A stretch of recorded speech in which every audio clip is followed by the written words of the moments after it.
สวัสดีครับผู้ชมทุกท่านครับเหมยสุงกุก็ค่ะวันนี้ก็จะพาผู้ชมไปเที่ยวห้วยตึงเท่าครับที่นี่ก็มีธรรมชาติสวยงามมากเลยมีทุ่งนามีหนองน้ำก็มีหลายๆอย่างครับเมื่อในก็ตีออนติดตามเขานะบริเวณห้วยตึงเท่าค่ะที่นี่ก็มีสภาวะห่างนี้เด็กค่ะมีทุ่งนา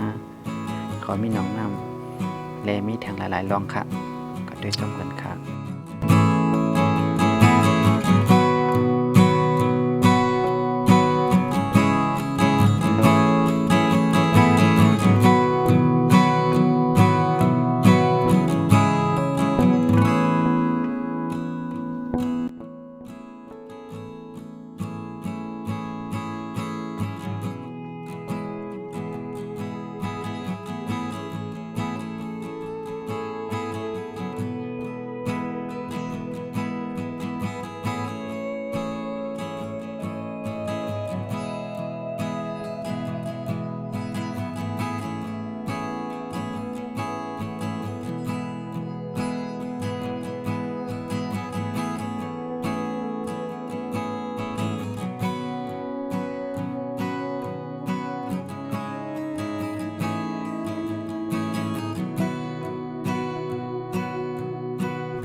ตีเป็นโหนหางลิงนั่นค่ะนะ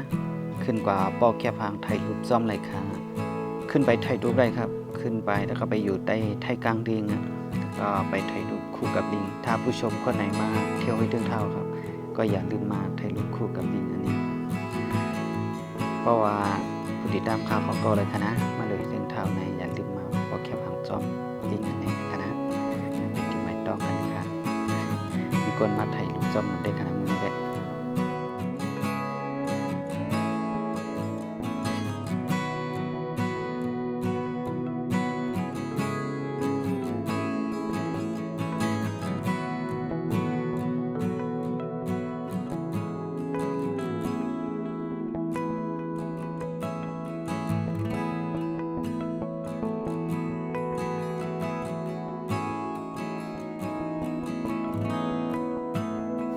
หนองน้ำที่นี่สวยมากครับ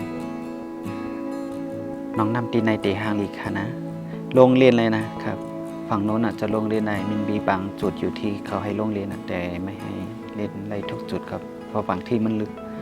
เรียนอะไรคะนะเรียนอะไรเป็นมังตีในค่ะหนองน้ำก็ในก็กล้ามังตีเต็มไรย้อนเพราะว่ามันลึกแห้งนา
ทุ่งนาก็สวยงามมากครับเป็นธรรมชาติ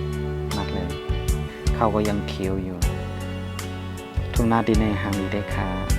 เหมือนเมืองใต้เขาค่ะนี่เขาก็ตึกเขียวก็อยู่กล้วยกาตีในเป็นตีเกี้ยงใหม่ค่ะนะบนเฮดตีมันจะเหมือนต้นนอกเมืองมาเลยค่ะก็มีเถียงให้เถียงนาแล้วก็มีเหมือนนั้นบ นห่างหลายๆนิ้วนะคะนั่นคือดัดได้เป็นรายละเอียดของคนมือนะคะ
พ่อค้าสวัสดีครับทุกคน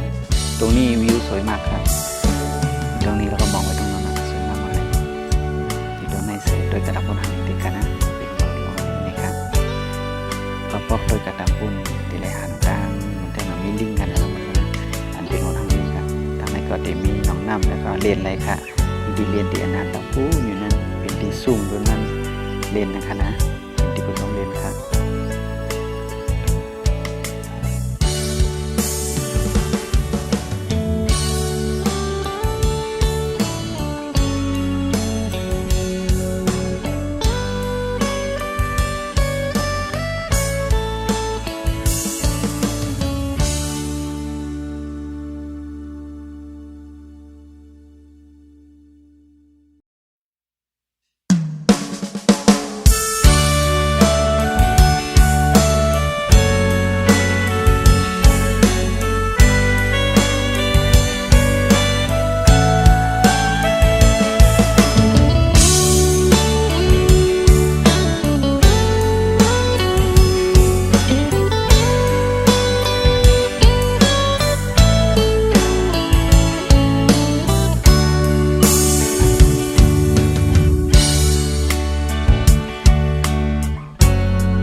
เพราะใครขี่ในกว่าขี่ไรค่ะกากายขนาดข้างป้อยกันดีไปถึงเท่าในเด็กขาดแฮกาขี่เรียนไรค่ะนะนี่ก็ถ้าอยากไปนั่งก็ไปเรียนนะครับไปเซาเรียนไรครับราคาถูกๆเองที่ไปถึงเท่านี้